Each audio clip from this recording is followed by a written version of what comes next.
Next lecture हम start कर रहे हैं। कल आपको लेक्चर करवा दिया गया था, लेक्चर नंबर 9 था जो कल करवाया था। आज लेक्चर नंबर 10 हम स्टार्ट कर रहे हैं।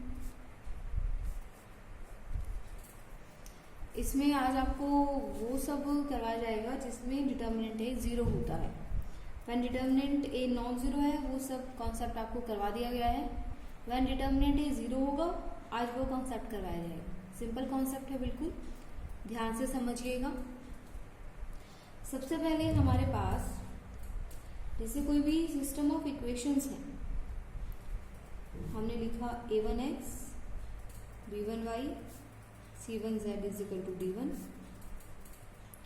a2x b2y c2z is equal to d2, a3x b3y c3z is equal to d3। System of equation है।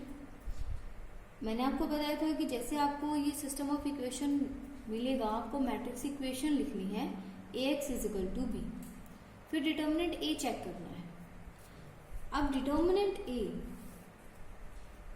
इफ डिटर्मिनेंट a हमें नॉन जीरो मिलता है देन सिस्टम ऑफ इक्वेशन जो है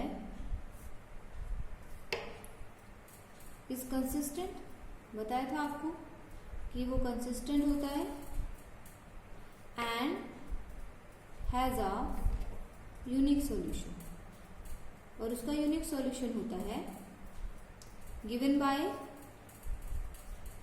x is equal to a inverse b। ठीक है, इस तरह के क्वेश्चन आपको करवा दिए गए थे कि सिस्टम ऑफ इक्वेशन कंसिस्टेंट होता है और उसका यूनिक सॉल्यूशन होता है x is equal to a inverse b। लेकिन अगर हमारे पास डिटर्मिनेंट ए 0 आ जाए, उस केस में हमें क्या करना है? अगर डिटर्मिनेंट ए 0 मिलता है देन हमें सॉल्व करना है एडजॉइंट ए इंटू में बी। ये सॉल्व करना है। डिटर्मिनेंट ए 0 आने पर आपको सॉल्व करना होता है एडजॉइंट ए इंटू में बी। ओके, ये सॉल्व करना है। इसके बाद इफ adjoint a इंटू में b इज इक्वल टू 0, अगर ये 0 आ गया then system of equation is consistent and there are infinite number of solution। ठीक है, अगर एडजॉइंट ए इंटू बी 0 आ गया तो आपको करना है कि सिस्टम ऑफ इक्वेशन वो कंसिस्टेंट है और उसके इनफाइनाइट नंबर ऑफ सॉल्यूशन है। इनफाइनाइट नंबर ऑफ सॉल्यूशन कैसे सॉल्व होंगे वो आपको समझा दिया जाएगा। नेक्स्ट केस में अगर एडजॉइंट ए इंटू में बी नॉन जीरो है देन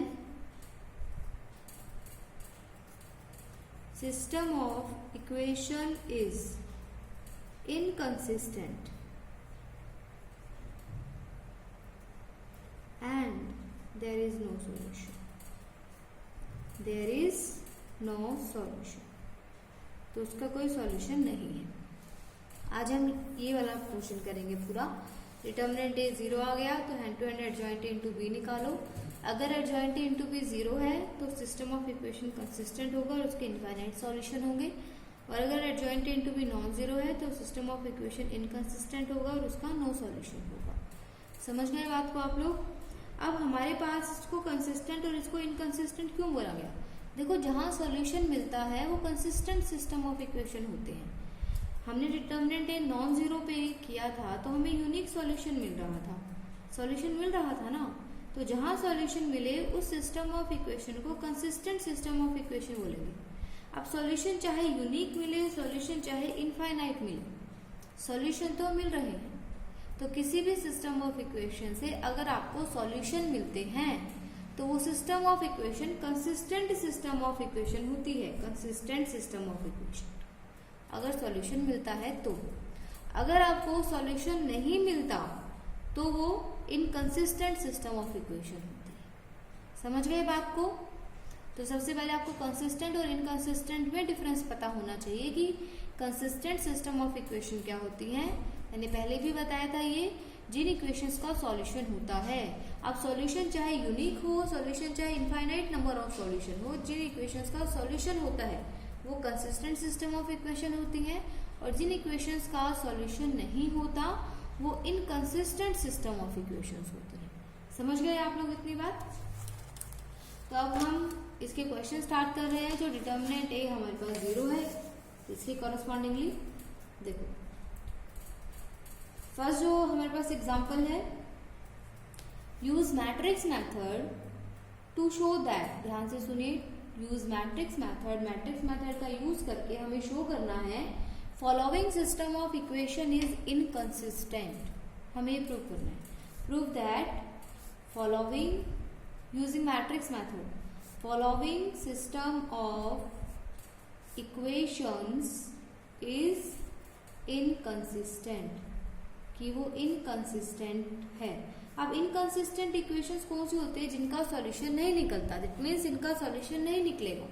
अब सॉल्यूशन नहीं निकलेगा, देखो सॉल्यूशन नहीं निकला, ये रहा, इसके लिए हमें एडजॉइंट ए इंटू बी निकालना पड़ेगा, नॉन जीरो मिलेगा।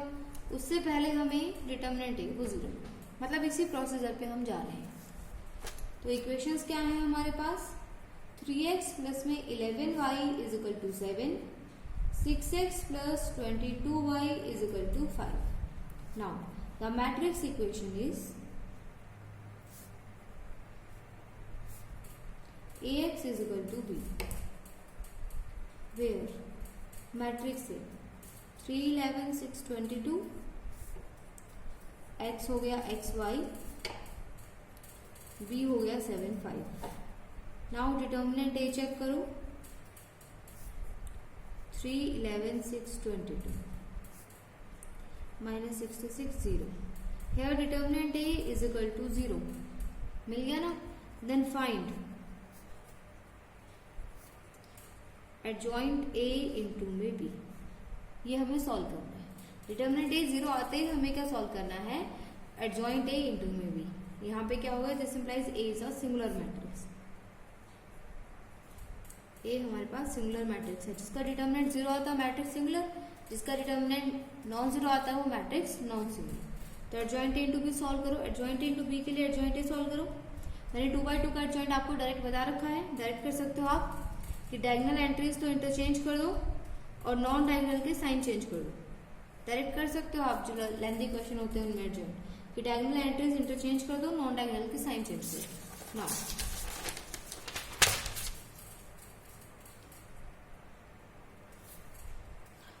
एडजॉइंट ए इंटू में B is equal to adjoint 22 minus 11 minus 6 3 and 7 5। इसको जब हमने सॉल्व किया तो ये हमें मिला 99 और minus 27, which is not equal to null matrix. Null matrix लिखना है एडजॉइंट ए इंटू बी। 0 के इक्वल का मतलब होता है कि नल 0 मैट्रिक्स मिल रहा है या नहीं मिल रहा। तो नॉट इक्वल टू 0 आ गया, ये मतलब not equal to null matrix आ गया। तो आपको बताया था कॉन्सेप्ट में कि अगर एडजॉइंट ए इंटू में भी हमें नॉन 0 मिलता है, नॉन नल मैट्रिक्स मिलता है, तो सिस्टम ऑफ इक्वेशन इनकंसिस्टेंट होता है, देयर इज नो सॉल्यूशन। तो आप क्या लिखोगे? This implies given system of equation is inconsistent and it has no solution. तो यही हमें प्रूव करना था कि इनकंसिस्टेंट सिस्टम ऑफ इक्वेशन हो और उसका कोई सॉल्यूशन नहीं होना चाहिए। ठीक है, समझ गए हैं आप बात को? नेक्स्ट समझिए, next example, solve the following system of equations using matrix method. Matrix method से सॉल्व करना है हमें इसको। क्या लिखेंगे? The matrix equation is ax is equal to b, where matrix A 1 5 3 15 x is equal to xy and B is equal to 7 21. now determinant A check करो, 1 5 में 3 15, तो 15 minus 15 0. This implies A is a singular matrix. A हमारे पास क्या है, singular matrix है। जैसे ही हमें सिंगुलर मैट्रिक्स मिलेगी A, that means determinant A 0 मिलेगा। हम फाइंड क्या करेंगे, then find adjoint A into में B, ये सॉल्व करना है। नाउ एडजॉइंट A 2/2 के लिए डायरेक्ट लिख दीजिए आप कि डायगोनल एंट्रीज तो इंटरचेंज कर दिए हमने और नॉन डायगोनल के हमने साइन चेंज कर दिया। एडजॉइंट आ गया है, डायगोनल एंट्रीज इंटरचेंज करते हैं, नॉन डायगोनल के साइन चेंज करते हैं। 2/2 के लिए डायरेक्ट लिख दीजिए और बी मैट्रिक्स है 7 21। तो ये हमें मिला है 105 minus 105 minus 21 plus 21 0 0 null matrix. तो एडजॉइंट ए इंटू में बी हमें मिल गया नल मैट्रिक्स। अगर एडजॉइंट ए इंटू बी हमें 0 मिल जाता है, दैट मीन्स नल मैट्रिक्स मिल जाता है, then this implies system of equation, given system of equation is consistent and it has infinite number of solution। तो उसके इनफाइनाइट नंबर ऑफ सॉल्यूशन होते हैं। अब इनफाइनाइट नंबर ऑफ सॉल्यूशन है तो infinite number of solution solve कैसे होंगे ये हमें देखना है, ठीक है ना। तो उसके लिए हम क्या करेंगे, देखो जो हमारे पास ये इक्वेशंस हैं, इन इक्वेशंस में से कोई भी इक्वेशन लो और किसी भी वेरिएबल को k के इक्वल सब्स्टिट्यूट करो। ध्यान से सुनिए, यही प्रोसीजर है इनफाइनाइट नंबर ऑफ सॉल्यूशन निकालने का, कि आपको कोई भी वेरिएबल k के इक्वल सब्स्टिट्यूट करना है किसी भी इक्वेशन में। फ्रॉम इक्वेशन फर्स्ट ले लीजिए आप या सेकेंड ले लीजिए, पूरा सिस्टम ऑफ इक्वेशन है ही। इसमें फर्स्ट इक्वेशन हो गई, सेकेंड हो गई। आप क्या करोगे, लेट कर लीजिए, ये इनफाइनाइट नंबर ऑफ सॉल्यूशन निकालने का मेथड है। Let y is equal to k in equation first, we get, first में रखो y को k, हमें क्या मिल गया, x की वैल्यू आ गई। अब देखो y हमने k में लिया था और x की वैल्यू भी k में आ गई, 7 माइनस 5 k। दोनों को अब सब्स्टिट्यूट करो सेकेंड इक्वेशन में। क्यों, वेरिफिकेशन के लिए करना है बस कि वैल्यूज करेक्ट है या नहीं है, ठीक है। वेरिफिकेशन के लिए सेकंड में सब्स्टिट्यूट करना। From equation second, equation second ये है। नाउ 3, x की वैल्यू क्या है हमारे पास, 7 माइनस 5 की, और 15, y की वैल्यू है k 21। 21 माइनस 15 के plus 15 k is equal to 21, cancel, 21 is equal to 21 which is true. That means कि हमने जो आई को k लिया था और जो x की वैल्यू निकाली थी हमारी वो करेक्ट है। हमारे पास इनफाइनाइट नंबर ऑफ सॉल्यूशन मिल रही है। k जो है यहाँ पे एक रियल नंबर है, रियल नंबर इनफाइनाइट होते हैं, तो यहाँ पे आप k की कोई भी रियल वैल्यू रख सकते हैं और रियल नंबर इनफाइनाइट होते हैं, तो y की कैसी वैल्यूज आ गई, इनफाइनाइट। उसके कॉरस्पॉन्डिंगली ही k की वैल्यू यहाँ रखते रहेंगे तो x की भी कितनी वैल्यूज आ जाएंगी, इनफाइनाइट। तो इस तरह से हमें इनफाइनाइट नंबर ऑफ सॉल्यूशन मिलते हैं। बिकॉज आप देखोगे k is any real number, कोई भी रियल नंबर होता है ये। दिस इंप्लाइज x मिल गया आपको 7 minus 5k and y is equal to k, represent infinite number of solution. Infinite number of solution where k is any real number, ये कोई भी रियल नंबर होता है। तो आप रियल नंबर इनफाइनाइट होते हैं तो कोई भी वैल्यूज रखिए, इनफाइनाइट आपको वैल्यूज मिलेंगी, ठीक है। समझ गए बात को। ऐसे ही एक और एग्जांपल लेके चलते हैं, ये 2 इक्वेशन में था, अब 3 में लेके चलते हैं। क्वेश्चन क्या है, prove that following system of equation is consistent. हमें प्रूव करना है कि following system of equation consistent है और उसका सॉल्यूशन निकालो। 2x माइनस 5 प्लस में 3z is equal to 1, x plus में 2y minus z is equal to 2 and 5y minus 5z is equal to 3। तो ये गिवन सिस्टम ऑफ इक्वेशन है हमारे पास 2x minus Y plus 3z1 this हमें same procedure से ही follow करना है। सॉल्यूशन निकालना है बस इसका। The matrix equation is ax is equal to b, where ax and b आप लिख लेंगे, वेयर ax एंड b जो भी होगा आपके पास वो सब आप लिख लीजिएगा। नाउ डिटर्मिनेंट a चेक करते हैं। 2 माइनस 1 3 1 2 माइनस 1 0 5 माइनस 1 चेक किया तो हमें मिला 0। This implies a is a singular matrix. जैसे ही डिटर्मिनेंट ए 0 मिलेगा तो हम क्या सॉल्व करेंगे, फाइंड एडजॉइंट ए इंटू में बी। अब यहाँ पे मैं एडजॉइंट ए डायरेक्ट लिख रही हूँ, आप लोग सॉल्व कर लेना एडजॉइंट ए, जो भी आप लोगों को मिलेगा। -5 5 5 10 माइनस 10 माइनस 10 एंड -5 5 5। ठीक है, कोफैक्टर्स वगैरह निकाल के सॉल्व कर लीजिए।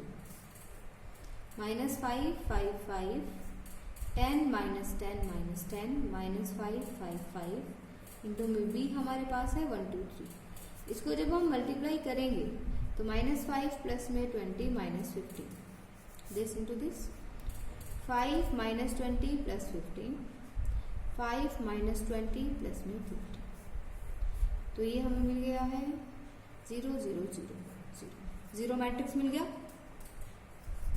जैसे ही हमें एडजॉइंट इंटू बी 0 मिलेगा, this implies given system of equation is consistent. यही प्रूव करना था, प्रूव करो कि कंसिस्टेंट है गिवन सिस्टम ऑफ इक्वेशन, उसको सॉल्व करो फिर। Is consistent and has infinite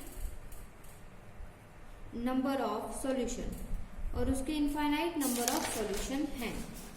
okay, अब infinite number of solution 3 equations में हम कैसे निकालेंगे, देखिए 3 इक्वेशन है ये फर्स्ट ले लीजिए, ये सेकंड ले लीजिए और ये थर्ड ले लीजिए। नेमिंग कर दी हमने।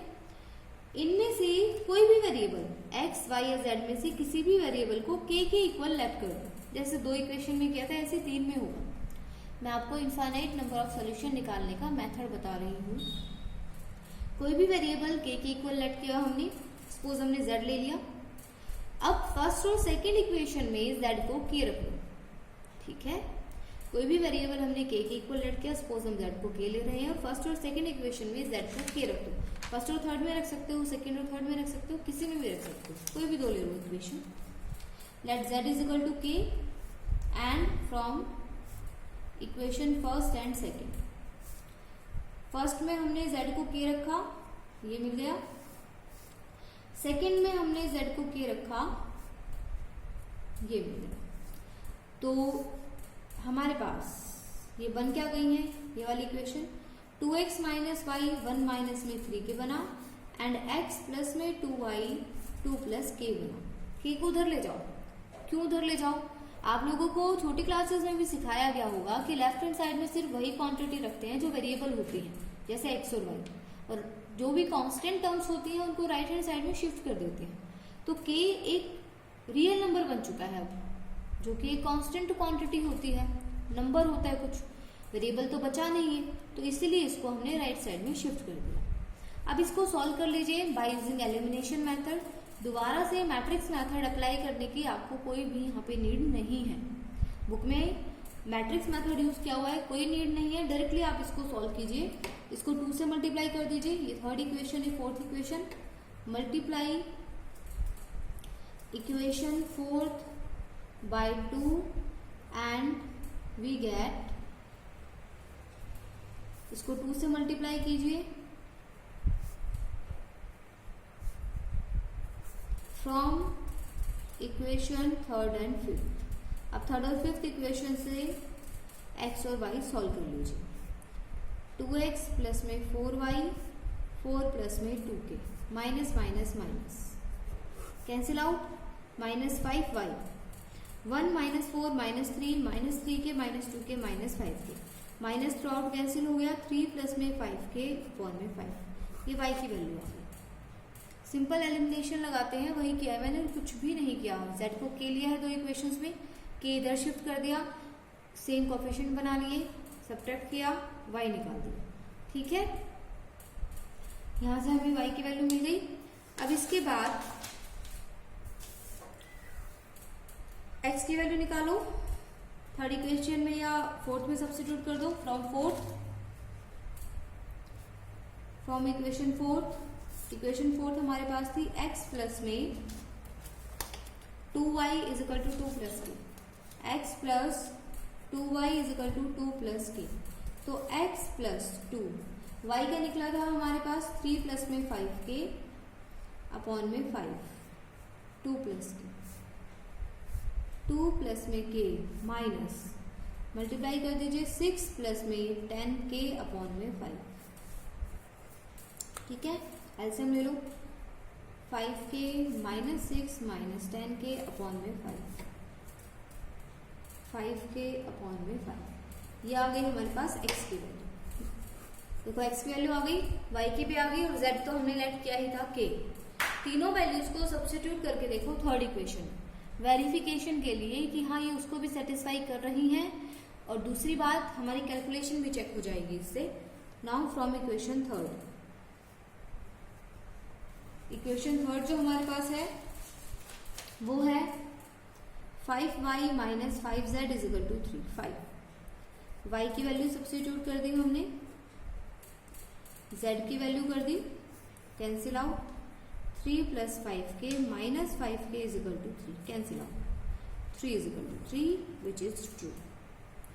This implies